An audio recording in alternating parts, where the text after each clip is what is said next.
हम बात करते हैं छापा कला की जो विधियां होती हैं उनसे बात करते हैं। 5 से 7 मिनट में हम पूरी विधियां आपको बता देंगे, ठीक है। देखिए छापा कला की मुख्यतः 4 विधियां हैं। कितनी विधियां हैं? 4 विधियां हैं, है ना। छापा कला की मुख्यतः 4 विधियां हैं, जिसमें से आप ऐसे देख सकते हैं इस चीज को, 4 विधियां हैं छापा कला की। सबसे पहली है कौन सी? उभार सतह, उभार सतह प्रणाली। अंतःसतह, और दूसरी है अंतः सतह। अंतःसतह, और तीसरी है आपकी, तीसरी है समतः सतह सतह प्रणाली। और चौथी चीज आपकी क्या है? सेरीग्राफी। सेरीग्राफी। सेरीग्राफी। अब यहीं से चलते हैं, सेरीग्राफी का मतलब क्या है? सेरीग्राफी का मतलब यह है, यह भी समतः सतह प्रणाली के अंतर्गत ही आता है। शब्दों को सुनिएगा, सेरीग्राफी भी समतः सतह प्रणाली के अंतर्गत ही आता है, ठीक है। लेकिन इसमें हम क्या करते हैं, सिर्फ एक काम इसमें होता है, जैसे कि आज के समय में जो शादी के कार्ड छापे जाते हैं, ठीक है, वो वाला काम सेरीग्राफी में किया जाता है। मतलब कि सिल्क स्क्रीन कपड़े का प्रयोग करके हम जो है जिसकी छाप लेते हैं उसको हम सेरीग्राफी कहते हैं, ठीक। दूसरी चीज है समतल सतह प्रणाली। समतल सतह का मतलब है इसमें हम सतह को ना ही खोद खोद करके प्रिंट लेते हैं, और ना ही क्या नाम है, अंदर के पार्ट का प्रिंट लेते हैं, ना ही ऊपर के पार्ट का प्रिंट लेते हैं। मतलब इसमें हम उत्कीर्णन का काम नहीं करते हैं, ठीक है। इसमें हम उत्कीर्णन का काम नहीं करते हैं, उत्कीर्णन का काम हम इसमें भी नहीं करते हैं, लेकिन इसकी प्रक्रिया दूसरी है और इसकी प्रक्रिया दूसरी है, ठीक है। इसमें हम खुदाई का काम या उत्कीर्णन का काम या कार्विंग का काम नहीं करते हैं। अब हम बात करते हैं अंतः सतह प्रणाली की। अंतः सतह प्रणाली में हमने आपसे बताया था इसके 7 भेद होते हैं। कितने भेद होते हैं? 7 भेद होते हैं। इन 7 भेद के अंतर्गत हम क्या करते हैं, जो पार्ट प्लेट पर किया जाता है, मतलब कि जो हमारा पार्ट है या जो प्लेट है, जो हमारा धरातल है, उस धरातल पर हम क्या करते हैं कि पहले टूल्स की सहायता से खोद लेते हैं या फिर अम्लांकन की सहायता से हम खोद लेते हैं। तो जो हमारा खुदा हुआ पार्ट है, ठीक है, जो हमारा गहराई वाला पार्ट है, उस गहराई वाले भाग का हम क्या करते हैं, छापा लेते हैं या उसका हम प्रिंट लेते हैं। तो उसको हम बोलते हैं कि अंतः सतह प्रणाली या इंटेग्लियो प्रोसेस। क्या बोलते हैं? समतः सतह प्रणाली या इंटेग्लियो प्रोसेस। बात समझ में आ रही है यहां तक? और अब आ गई है सबसे पहली वाली, जिसको हम उभार सतह प्रणाली कहते हैं। उभार सतह प्रणाली का मतलब यह है कि जो हमें प्लेट पर खोदना है उसका प्रिंट ना कर ले करके, जो बिना खुदा हुआ है, जो बिना उत्कीर्ण है, उसका छापा लेना क्या कहलाता है? उभार सतह प्रणाली कहलाता है। मतलब कि उभरे हुए भाग का छापा लेना, ऐसे आप समझ सकते हैं। उभरे हुए भाग का छापा प्राप्त करना क्या कहलाता है? उभार सतह। अंतः सतह प्रणाली क्या होती है? अंदर के भाग का छापा लेना हमारा इंटेग्लियो प्रोसेस कहलाता है, ठीक है। यहां तक बात हो चुकी थी, है ना। अब लिख लीजिएगा, उभार सतह प्रणाली पहला प्रोसेस। उभार सतह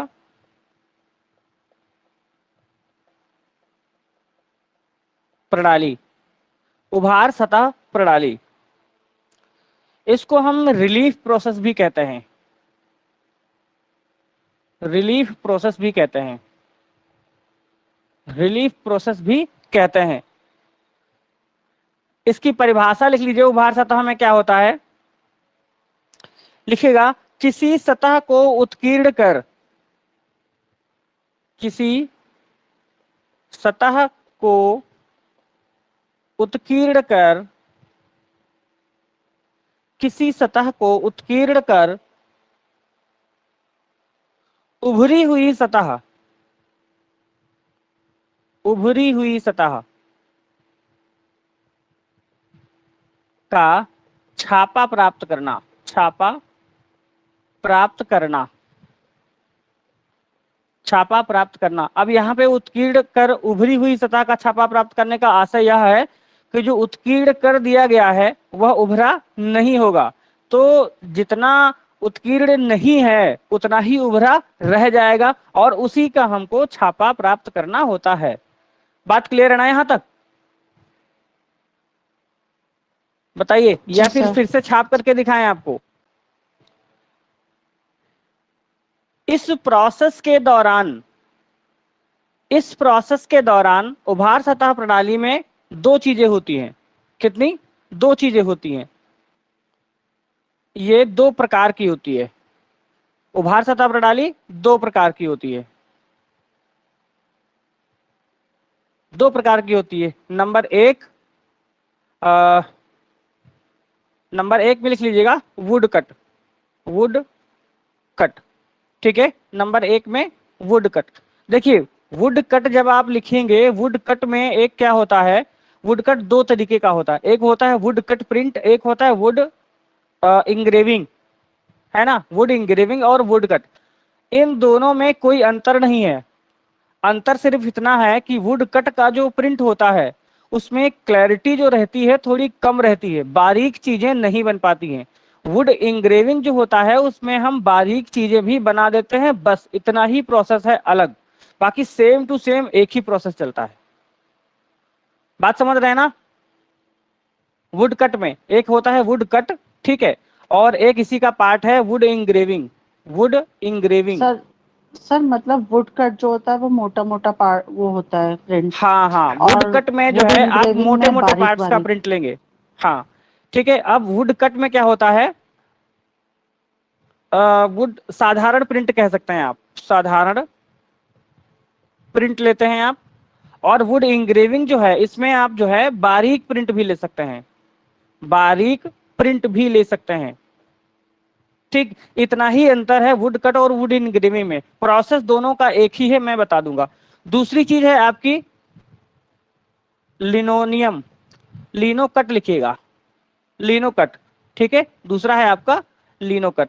बात समझ में आई? छापा कला के अंतर्गत चार प्रणालियां, पहला उभार सतह, ठीक है। उभार सतह के अंतर्गत दो प्रणालियां, पहला वुड कट, दूसरा लिनो कट। तो अब हम बात करते हैं सबसे पहले वुड कट की और वुड इंग्रेविंग की, ठीक है। इसको हटा दें आप कहे तो, लिख गया हो तो। आप लोगों के वहां, सबके वहां, मतलब हमारे वहां भी है, ठीक है, हमारे वहां भी है चौकी। चौकी जानते हैं? जी सर, जी हम सर। उसको रख के पढ़ते हैं। क्या होती चौकी, बताइए, चौकी क्या होती है? सर चौकी पे रख के हम बुक रख के हमेशा पढ़ते हैं, अभी भी उसी पे रख के बैठे हैं। चौकी पे रख करके जो है किताब रख करके पढ़ते हैं आप? सर वो जो चौकी होती है ना, वो लकड़ी वाली जो होती है, चौकोर टाइप अरे की। हम रोटी बेलने की बात कर रहे हैं, रोटी बेलने की अच्छा बात कर रहे सर, हैं। चकला, चकला सर। अच्छा चकला नाम है। जी सर। ठीक है, कोई बात नहीं है। हमारे वहाँ चकला नाम नहीं रहता, हमारे वहाँ चौकी बोली जाती है वो, ठीक है। चौकी बोला जाता है और बेलन बोला जाता है, मेरे ख्याल से हमारे इधर ऐसा ही बोला जाता है, चौकी और बेलन, है ना। बेलन की सहायता भैया से हमारे रोटियां यहाँ बेली जाती हैं। भैया हाँ, चौका बोलते हैं हमारे यहाँ तो, चौका बेलन। अच्छा, चौकी सर और हमारे चौका यहाँ उसमें चौका तो किचन होता है, चौका तो किचन अच्छा, होता है चौका, सर। अब वो चूल्हा चौका हो गया। चौका का मतलब ये होता है कि मिट्टी की जी सहायता भैया से चौका चौका ही देना, बोलते मतलब हैं। सफाई करना, ठीक है। और वो चूल्हा चौका हो गया, चूल्हे को जो है चौका लगाना मतलब उसकी साफ सफाई करना, मिट्टी से उसको पुताई कर देना, ये होता था आज जी से सर, थोड़ी दिनों पहले। पोतना। लेकिन अब पुताई का तो, अभी तो पुताई का काम खत्म हो गया ना किचन में, तो अब सब पत्थर लगा हुआ होता है, तो पुताई का काम खत्म। अगर पुताई का काम हुआ होगा तो घर वाले मारेंगे भी कि इतना महंगा संगमरमर लगा के रखा है और ऊपर से मिट्टी लगा के पोत दिया, वो अलपट्टी खराब हो जाएगी, है ना। तो वो छोड़िए, बात यहाँ पे है चौका मतलब मेल में, चौकी मतलब फीमेल में, है ना। चलिए ठीक है। सर समझ चौ, गए। चौकी का मतलब हमारे कहने का ये था, चौकी सबके घरों में है। आप सभी लोग अपना एक जो है आलू छीलने वाला जो रहता है ना, स्क्रैपर टाइप का, उसमें आगे नोक बनी हुई होती है, उससे ट्राई करिएगा, चौकी को खोदिएगा। उसके बाद में जो है चौकी को खोदने के बाद में मैं साधारण बता रहा हूँ, सब्जी आप बना रहे होते हैं, हल्दी लग जाती है, मतलब सब्जी पीली हो जाती है, तो हल्दी को निकालिएगा उस पे, उसके बाद कागज से उसकी छाप ले लीजिएगा। आपको पता चलेगा कि जो है छापा, वुड कट छापा जो होता है वो कैसा होता है। बढ़िया आइडिया है कि नहीं है? जी सर। सर फिर रोटियां भी अब ऐसे ही खिलानी पड़ेंगी। अब देखते हैं कि कौन अपने अपने घर की चौकी खोदने वाला है। हमारे यहाँ भैया पत्थर का है, नहीं खुदेगा। पत्थर का है? अच्छा चलिए, तो ठीक है, चॉपिंग पत्थर पर बोर्ड है है तो भैया अलग से चॉपिंग बोर्ड है उस पे नहीं, कर सकते हैं। अच्छा ठीक है, मैं हाँ अभी मेरे एक पास भी आइडिया और देता चॉपिंग हूँ। बोर्ड है, उस पे हो जाएगा। रोटी ठीक है, खराब। अगर चॉपिंग बोर्ड है तो आप एचिंग का काम कर लीजिएगा। अगर आपके वहां पत्थर लगा हुआ है तो लिथोग्राफी का काम कर लीजिएगा।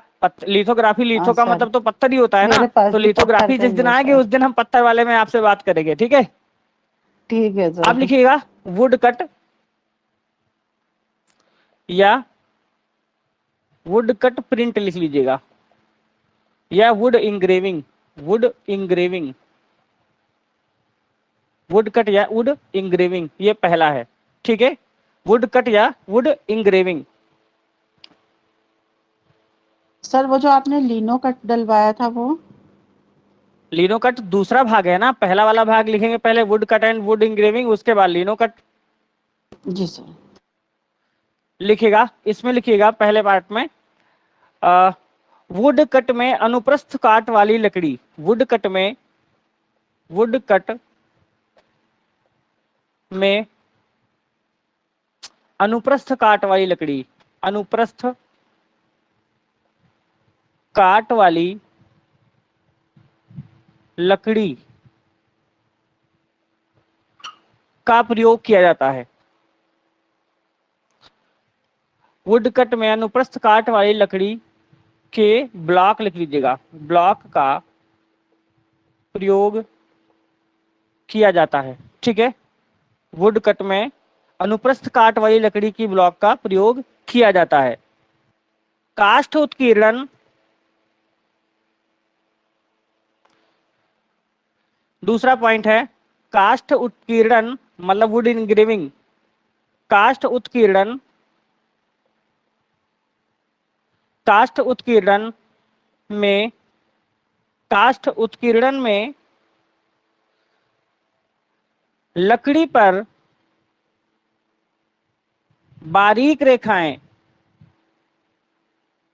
बारीक रेखाएं बनाकर छापा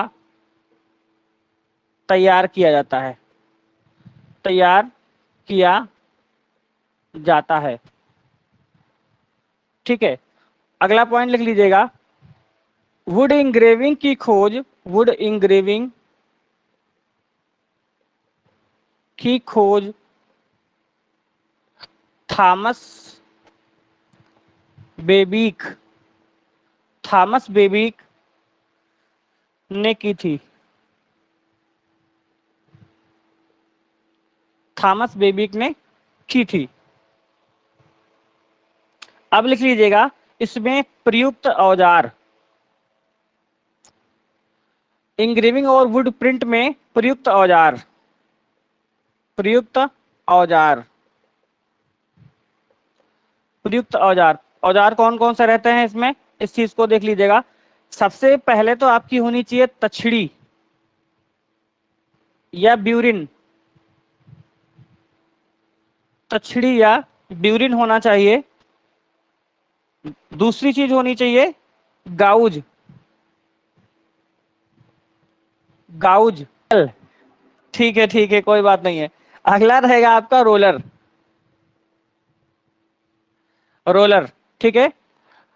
इसमें लगता है हार्ड रोलर, लिख लीजिएगा हार्ड रोलर, ठीक है। वो गाउन होता है, ठीक छोड़िएगा, उसकी बात नहीं कर रहे हैं, इसमें वो होता है सर। ब्लेड होता है। तछड़ी का मतलब यहाँ पे है छेनी से, तछड़ी मतलब छेनी, है ना, तछड़ी मतलब छेनी। और जो गाउज होता है वो होता है रुखानी, गाउज क्या होता है, रुखानी होता है। उसके अलावा में जो चीजल होता है, चीजल, ये भी एक प्रकार की छेनी ही होती है, चीजल जो होती है एक प्रकार की छेनी ही होती है। तछड़ी या ब्यूरिन ये भी छेनी होती है, लेकिन ये उत्कीर्णन वाली होती है, उत्कीर्णन, उत्कीर्ण, उत्कीर्णन स्क्रैपर लिखिएगा। खोदने के लिए नोकदार जो है ना, ये तछड़ी होती है, ब्यूरिन होता है, खोदने के लिए या उत्कीर्ण करने के लिए प्रयोग में लाया जाता है, ठीक है। और रोलर जो होता है ये आपका होगा हार्ड रोलर। देखिए हार्ड रोलर और सॉफ्ट रोलर, दो रोलर जो है इसमें लाए जाते हैं काम में। हार्ड रोलर का प्रयोग कहाँ पे होता है और सॉफ्ट रोलर का प्रयोग कहाँ पे होता है, इस बात को आपके लिए जानना बहुत जरूरी है। एक बात ध्यान दीजिएगा, प्रैक्टिकल रूप में समझते हैं। अगर कोई सरफेस बिल्कुल बराबर है, ठीक है, और उसमें हमने खुदाई कर दी है ना, हमने क्या किया है, खुदाई कर दिया है। ये जैसे है, इस चीज को ध्यान दीजिएगा, जैसे कि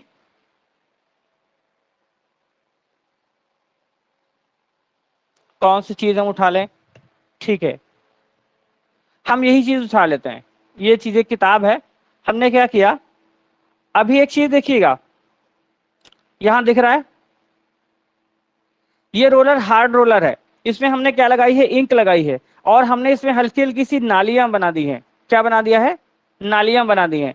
आप सोचिएगा कि अगर हम इस रोलर को, इस हार्ड रोलर को इस पे से ऐसे घुमाएंगे, तो इस हार्ड रोलर की इंक क्या उन नालियों में लगेगी या नहीं लगेगी? नहीं लगेगी। नहीं लगेगी, है ना। अगर हार्ड रोलर से हम इस पे घुमाते हैं तो जो नालियां बनी हैं उसमें हमारी इंक जो है नहीं लग पाएगी। ये बात फैक्ट है कि नहीं है, पहले ये बताइए। जी सर, वो ऊपरी हिस्से में सिर्फ लगेगी, अंदर ऊपरी नहीं हिस्से में जाएगा। लगेगी, क्योंकि जो रोलर है वो लचीला नहीं है। अब आप ये एक बात सोचिएगा कि ये कपड़ा है, ये उससे तो नरम ही है ना, मतलब ये हार्ड नहीं है। अगर इससे हम हल्की फुल्की नालियां से बनी है और ऐसे इंक लगा देते हैं, तो क्या इससे जो इंक है वो उस नालियों तक पहुंच जाएगी या नहीं पहुंच जाएगी? पहुंच जाएगी सर। पहुंच जाएगी, ठीक है। अब सुनिएगा बात, हमको यहाँ पे प्रिंट लेना है ऊपरी भाग का, क्योंकि हम उभार सतह प्रणाली में काम कर रहे हैं, तो हमको प्रिंट लेना है ऊपरी भाग का। इसलिए हमको नालियों में इंक भरने की आवश्यकता है ही नहीं, तो नालियों में इंक ना ही जाए तो ज्यादा बेहतर है। इसलिए हम यहाँ पे हार्ड रोलर का प्रयोग करते हैं, जिससे कि हमारी नालियां जो बनाई गई हैं, जो कटिंग हुई है, जो उत्कीर्ण हुआ है, उस उत्कीर्ण के अंदर इंक ना जाए, इसलिए हम हार्ड रोलर का प्रयोग करते हैं। और जब हम अंतः सतह प्रणाली में आएंगे तो हम जो नालियों में इंक भरी हुई होगी उसी का प्रिंट लेंगे, और जो ऊपर इंक लग जाएगी उसको हम पोंछ देंगे। तो हम किसका प्रयोग करेंगे, नम रोलर का। नम का मतलब यहाँ पे है सॉफ्ट रोलर का प्रयोग करेंगे, जिसपे कॉटन लगा हुआ हो। अब उस पर दबा के जब ऐसे हम लगाएंगे तो जो कटी हुई नालियां हैं उसमें क्या हो जाएगा, इंक लग जाएगी कि नहीं लग जाएगी? लग जाएगी, और बराबर लगेगी। हमको काम भी यही करना है कि उन नालियों तक हमें इंक पहुंचाना है, क्योंकि हमें उन नालियों से ही जो है, जो उसमें इंक लगी हुई है उसका प्रिंट लेना है। ये रहता है आपका किसमें, ये आपका अंतः सतह में रहता है। बात समझ में आई है कि नहीं? कोई भी कंफ्यूजन हो तो पूछ लीजिएगा। गाउस का क्या यूज है, ये बताइए। गाउज मतलब रुखानी। इसको ऐसे समझ लीजिए कि लकड़ी को काटने के लिए आप सुई से उसको तो खोदेंगे नहीं, कोई आपके पास मजबूत और हार्ड चीज होनी चाहिए ना। तो सर वही तो ये स्क्रैपर का काम है ना, यूरिन का। हाँ, नहीं, स्क्रैपर और रुखानी छेनी ये जो होती हैं सभी एक ही कैटेगरी की होती है। कोई नोक वाला होता है, कोई कम नोक वाला होता है, कोई चौड़ा होता है ना, इस ओके तरीके ओके। का होता है। जैसे रुखानी जी होती है वो जी। चौड़ी होती है, जो स्क्रैपर होगा वो आपका बहुत तेज धार वाला होगा। नाली जैसे बनानी है, नाली का मतलब यहाँ पे जैसे मैंने ये बनाया, ये ब्लॉक बनाया, अब इस ब्लॉक के बाद में एक और ब्लॉक हमको बनाना है ऐसे, ठीक है। तो हम क्या करेंगे, छेनी से ऐसे काट देंगे ना इसको, यहाँ पे ऐसे ऐसे करके, जी है सर, कि नहीं? छेनी मार के उसके बाद तिरछी तिरछा काटते हैं जो। काट देते हैं, उसके बाद एक स्क्रैपर की सहायता से या रुखानी की सहायता से या खुद छेनी की सहायता से इसके बीच की हम क्या करेंगे, ये वाली लकड़ी जो है सफाई हटा करते देंगे, हैं। साफ कर देंगे, बिल्कुल प्लेन कर देंगे, बराबर कर देंगे। बस इतना काम रहता है। इन तीनों में से किसी का भी इस्तेमाल आप कर सकते हैं अपनी सुविधा के अनुसार। फिलहाल ये तीन चीजें होती हैं जिसका इस्तेमाल किया जाता है, और इनमें से कोई जरूरी नहीं है कि तीन चीजें आपके पास अवेलेबल हो तभी प्रिंट निकलेगा। एक चीज होगी तो भी आप काट करके जो है प्रिंट निकाल सकते हैं, ठीक है ना। ये चीज होती है। फिलहाल के लिए ये औजार होते हैं, प्रयोग में लाए जाते हैं। ये बात समझ गए ना इतनी सभी लोग? जी सर। जी जी सर। सर। भैया इसकी ठीक। खोज लगभग कितने में हुई थी? वुड ब्लॉक की जो खोज हो गई थी 220 में ही हो गई थी चीन में। वुड ब्लॉक की खोज जो है 220 में ही हो गई थी चीन में, 1400 की बात नहीं है। ठीक है। 1400 देखिए, 1400 में 220 में यूरोप में चीन, आई थी। हाँ 220 में खोज हो चुकी थी, लेकिन प्रोसेस में बहुत ज्यादा नहीं आया था, लेकिन 1400 के बाद में ये प्रोसेस में बहुत ज्यादा आने लगता है। अब इसका कार्य विधि लिखिएगा, कार्य विधि, कार्य विधि। हम कार्य इसमें कैसे करते हैं? सबसे पहले क्या होना चाहिए बताइए? वुड ब्लॉक होना चाहिए। क्या होना चाहिए? वुड ब्लॉक होना चाहिए। उसके वुड ब्लॉक के बाद में आप क्या करेंगे? जैसे वुड ब्लॉक आपके पास है, उसको अच्छी तरीके से रगड़ करके रेगमाल की सहायता से बिल्कुल नीट एंड क्लीन कर लेंगे, बिल्कुल चिकना सरफेस कर देंगे उसका। ठीक, ये तो हो गया आपका वुड का ब्लॉक तैयार करना। उसके बाद उस पे आप क्या करेंगे? रेखांकन। भाई उस पे रेखांकन भी तो करेंगे, जो चीज आप काटेंगे उसको रेखांकित करेंगे उस पे कि नहीं करेंगे? बताइए। जी रेखांकन करेंगे। उसके बाद रेखांकन के बाद में क्या करेंगे आप? उत्कीर्णन। उत्कीर्णन, या इसको इंग्रेविंग भी कह सकते हैं। इंग्रेविंग, है ना। सबसे पहले आप लकड़ी का एक ब्लॉक लेंगे, उसके बाद में उस पे जो है आप चित्र बनाएंगे। चित्र बनाने के बाद में आप टूल्स की सहायता से, जैसा मैंने आपको टूल्स लिखवाए हैं, उन टूल्स की सहायता से उसको आप जो है इंग्रेविंग करेंगे या उसका उत्कीर्ण करेंगे। अब जब उत्कीर्ण हो जाएगा, पूर्णतया कंप्लीट हो जाएगा, तब आप करेंगे इंकिंग। उत्कीर्ण के बाद में है इंकिंग। ठीक है, इंकिंग करेंगे आप। इंकिंग कैसे करेंगे आप? इंकिंग आप ऐसे करेंगे कि आपका ये ब्लॉक है लकड़ी का, ठीक है, इस पे आपने कुछ भी बना लिया है, कुछ भी बना लिया, अब ये काट काट करके इसको निकाल दिया आपने। ठीक है, काट करके आपने इसको निकाल दिया है। अब आपको लेना है इसका छापा। अब छापा लेना है तो आपके पास में क्या होना चाहिए? एक लकड़ी का जो है ब्लॉक और होना चाहिए या ग्लास होना चाहिए, उस पे आप इंक डालेंगे। इंक जो है रोलर की सहायता से, रोलर इस तरीके का होगा ऐसे, ठीक है, ऐसे रोलर होगा, ऐसे हैंडल होगा उसमें लगा हुआ, फिर उसको ऐसे से उस पे घुमाएंगे, इस आपके ग्लास पे ऐसे इसको घुमाएंगे, जिससे कि जो इंक है पूरे रोलर भर में लग जाए। ठीक है ना, इसको ऐसे से घुमाएंगे। अब इसको ऐसे से घुमाने के बाद जब पूरी इंक पूरे रोलर पे लग जाएगी, तब हम आप आएंगे किस पे? जो वुड ब्लॉक हमारा है जिसपे हमने रेखांकन करके रखा हुआ है, इस रेखांकन पर जब हम आएंगे तो उस पे भी इस रोलर को ऐसे से घुमा देंगे, ऐसे ऐसे घुमा देंगे, है ना। अब बताइए कि रोलर की जो इंक है, क्या इस वाले वुड वाले ब्लॉक पे लगेगी कि नहीं लगेगी? लगेगी। लगे। इतना कमजोर क्यों बोल रहे हैं? बिल्कुल लग जाएगी, जरूर लग जाएगी। जब हमने यहाँ पे इंक लगाया है तो लगेगी ही, लगेगी ना, लग जाएगी, इस पे लग जाएगी। अब इसमें लगेगी तो कहाँ लगेगी? किस सरफेस पे? इस वाले सरफेस पे लगेगी, इस सरफेस पे ऊपरी लगेगी, या इस सतह, सरफेस पे लगेगी? ऊपरी सतह ऊपरी पर लगेगी, सतह। है ना। मतलब कि ये जो सरफेस हमारा है, ये वाला बीच का जो हमारा दिख रहा है, इस वाले बीच के भाग को हमने क्या किया है? कट कर लिया है ना। बीच के भाग को हमने क्या किया है? कट कर लिया है। ऐसा ही तो है। जी अगर हम अब इंक, इस पर इंक लगाएंगे तो ये जो पार्ट है ना, इस वाले पार्ट पे हमारी इंक ना लग करके हमारी इंक लगेगी यहां से,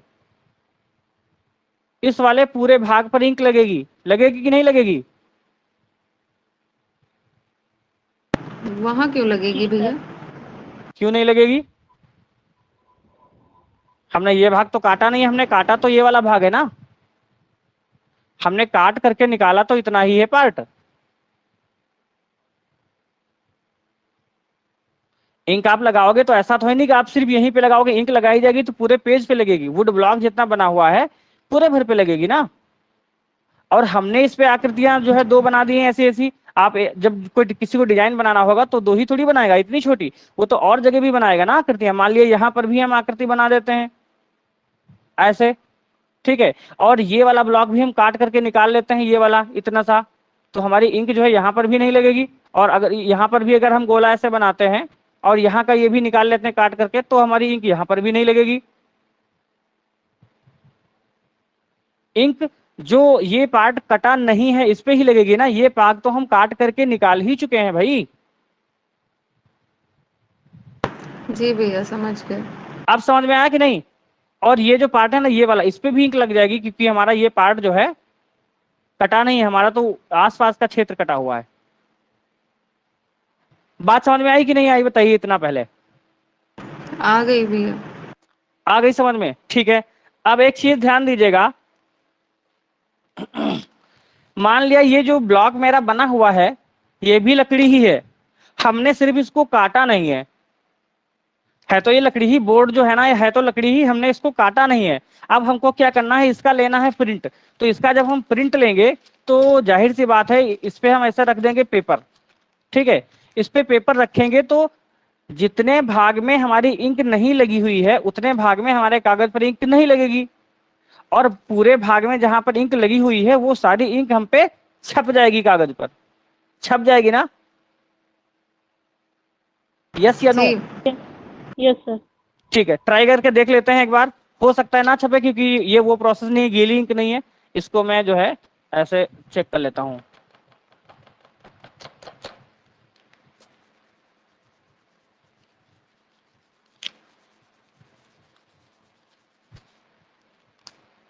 छपा? नहीं छपा, लेकिन छाप ऐसे ही ली बहुत जाती है। बढ़िया छपा। ठीक है, अब वो छप नहीं पाया अलग बात है, क्योंकि ये इंक जो है इस टाइम पे सूख गई है, इस पे गीली इंक लगाई जाती है तब जो है छापा जाता है। लेकिन इस प्रोसेस को आप समझ गए कि नहीं समझ गए, कि इस तरीके से आप जो है कागज पे रखेंगे और इस पे जो है रगड़ देंगे, तो इसमें की जो ऊपर ऊपर ये इंक लगी हुई है जहां पे भाग हमारा कटा नहीं है वो सारी इंक हमारे पेपर पर आ जाएगी। इंकिंग भैया आपकी अभी हो ही तक गई हम है। हम ये सोच रहे थे भैया अभी तक कि जिसमें मतलब जो छापा लेना रहता है उस भाग को उभारते हैं। हाँ, उस भाग को उभारते हैं, तो जिस भाग का छापा लेना है उस भाग को उभारते हैं, तो हमने इसी भाग को तो उभारा है। चलिए अब मैं प्रैक्टिकल ही बताता हूं, ये क्या है बताइए, ये क्या है? Would block. लकड़ी का बोर्ड है। वुड, हाँ ये लकड़ी का बोर्ड है, वुड ये वुड ब्लॉक। है। हाँ ये ये सर वुड ब्लॉक इल्यूजन है, है। ठीक है। ये लकड़ी का एक ब्लॉक है। जैसा कि मैंने बताया था कि इस पे हम क्या करते हैं, ये आकृति बना देते हैं, ठीक है।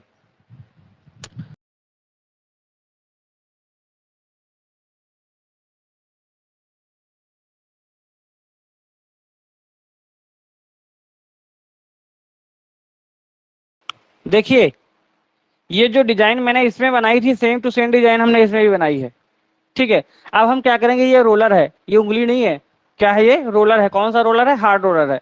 अब इस हार्ड रोलर की सहायता से इस पे मान लिया हमने पूरे भर में ये रोलर में इंक लगा ली, हम इसके ऊपर ऊपर सतह पर जो है इंक लगाएंगे, ऊपर की सतह पर।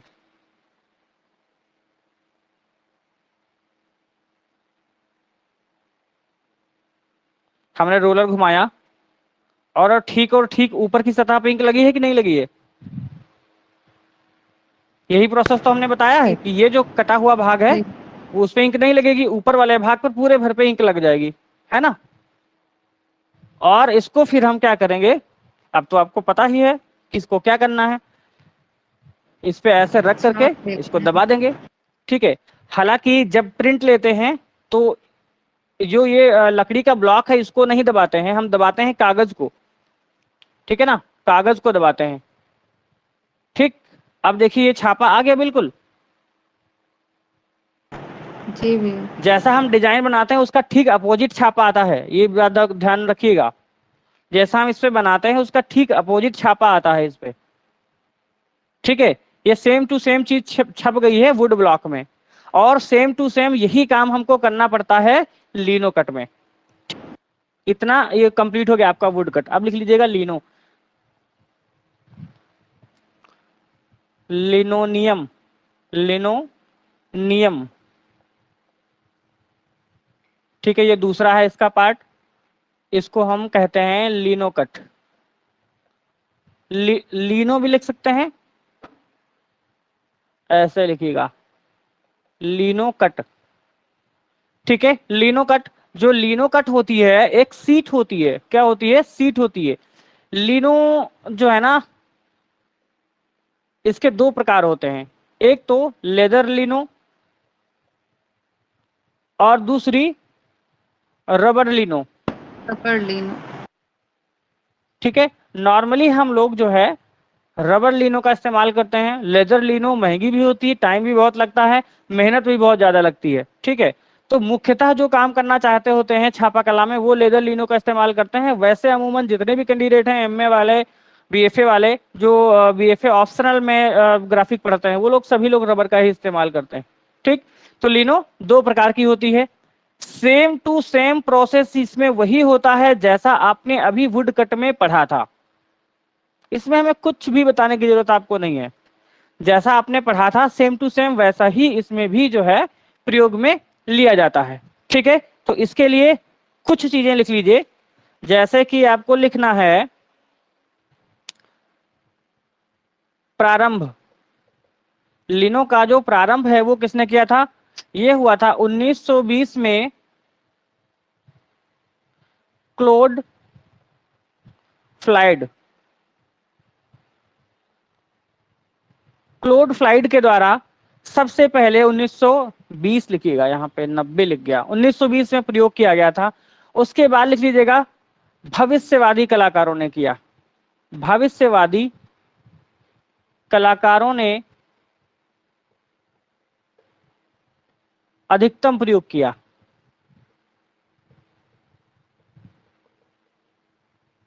भविष्यवादी कलाकारों ने अधिकतम इसको प्रयोग किया। ठीक है, उसके बाद में लिखिएगा भारत में इसका प्रयोग किसने किया? नंदलाल। भारत में इसका प्रयोग किसने किया? नंदलाल बोस। भारत में सर्वप्रथम लीनो का जो प्रयोग होता है वो किसके द्वारा किया जाता है? नंदलाल बोस के द्वारा किया जाता है। चित्र कौन सा बनाते हैं ये? वृक्षारोपण। वृक्षारोपण, ठीक है, वृक्षारोपण जो है ये चित्र बनाते हैं। अब हम बात करते हैं प्रयुक्त औजारों की। प्रयुक्त औजारों में इसमें दो टूल्स प्रयोग में लाए जाते हैं, एक तो वी आकार, दूसरा यू आकार। ठीक है, वी आकार और यू आकार के दो जो टूल्स होते हैं वो अधिकतम इसमें प्रयोग में लाए जाते हैं।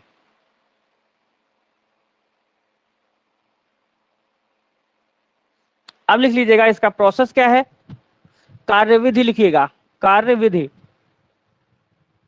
कार्यविधि इसकी क्या है? सबसे पहले आपको क्या करना है, इसमें स्केचिंग करनी है। हमने पहले बोला था वुड ब्लॉक बनाना है पहले वाले में। देखिए वुड ब्लॉक की अगर बात करते हैं तो अगर अपने आप से वुड ब्लॉक आप बनाना चाहते हैं तो आप वुड कटवाइए, उसके बाद में ब्लॉक बनाइए। ब्लॉक बनाने का मतलब ये है कि उसको चिकना करना पड़ेगा, रगड़ना पड़ेगा, धरातल सरफेस जो है बहुत बेहतरीन करना पड़ेगा। लिनो में जो है धरातल ऑलरेडी दुकान से आपको बना बनाया मिल जाएगा। लिनो जो है मशीन से बनाया जाता है, हाथ से नहीं बनाया जाता है। तो लिनो का जो काम है, मतलब प्रमुखतः लिनो जो होता है, लिनो वो मशीन से कट करके बढ़िया सा फ्रेश होकर के पहले से आता है, इसलिए उसमें आपको करने की जरूरत नहीं है। उसमें आप सबसे पहले आएंगे तो स्केचिंग ही करेंगे। ठीक है, स्केचिंग करेंगे। हाँ जी भैया, ये लीनो क्या होता है? या तो रबड़ होगा या तो फिर लेदर होगा, इसी को ही लीनो कहते हैं। हाँ, इसी को ही लिनो कहते हैं। लिनो जो रहता है इतनी बड़ी एक सीट होती है, इतनी बड़ी सी, लगभग इतनी बड़ी एक सीट होती है। ठीक है, और ये सीट जो रहती है मोटी रहती है। जितना बड़ा आपका गत्ता होता है, गत्ता, गत्ते का मतलब है जो हम लोग आपसे आज से थोड़ा सा पहले, मतलब 7-8 साल 10 साल पहले हम लोग जब पेपर देने जाते थे तो एक बोर्ड लेके जाते थे, है ना। अभी भी लोग एग्जाम बोर्ड के लिए जाते हैं, उसमें ऊपर चिमटी लगी होती थी, नीचे कापी फंसाई जाती थी, उसमें लिखा जाता था।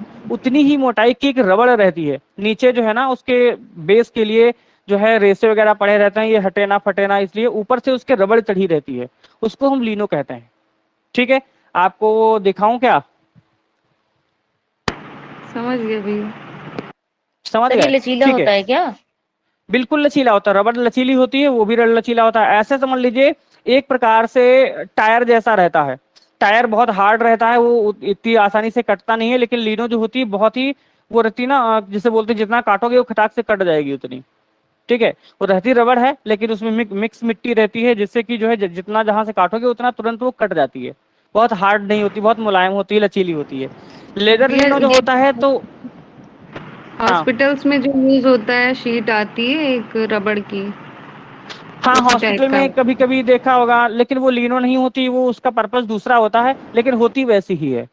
ठीक है, होती वो वैसी ही है। जी जी। लिनो मेरे पास रखी भी नहीं है, अन्यथा हम आपको दिखाते कि लिनो मतलब नहीं है मेरे पास इस समय। ठीक है, और जो लेदर की लिनो होती है वो रबड़ की तुलना में बहुत ज्यादा कड़ी होती है, कठोर होती है और लचीली बहुत कम होती है। उसको काटने में बहुत मेहनत लगती है और जो है मतलब नॉर्मल आदमी उसको काट भी नहीं पाएगा। ठीक है, तो वो थोड़ी सी हार्ड रहती है। ये कैसी रहती है? लचीली रहती है। हम लोग इसी पे काम करते हैं, रबड़ लिनो पे। ठीक, तो सबसे पहले क्या करेंगे? स्केचिंग करेंगे। स्केचिंग के बाद में क्या करेंगे? उत्कीर्णन करेंगे। उत्कीर्णन, उत्कीर्णन के बाद उत्कीर्ण हो गया मामला, फिर इंकिंग करेंगे और इंकिंग के बाद में सीधे प्रिंटिंग। बस 4 प्रोसेस हैं और कुछ नहीं है इसमें। अब आ जाते हैं इंटेग्लियो प्रोसेस पर। कौन सा प्रोसेस? इंटेग्लियो। इंटेग्लियो, इंटेग्लियो, इसको हम बोल सकते हैं अंतः सतह प्रणाली। अंतः सतह प्रणाली। ठीक है,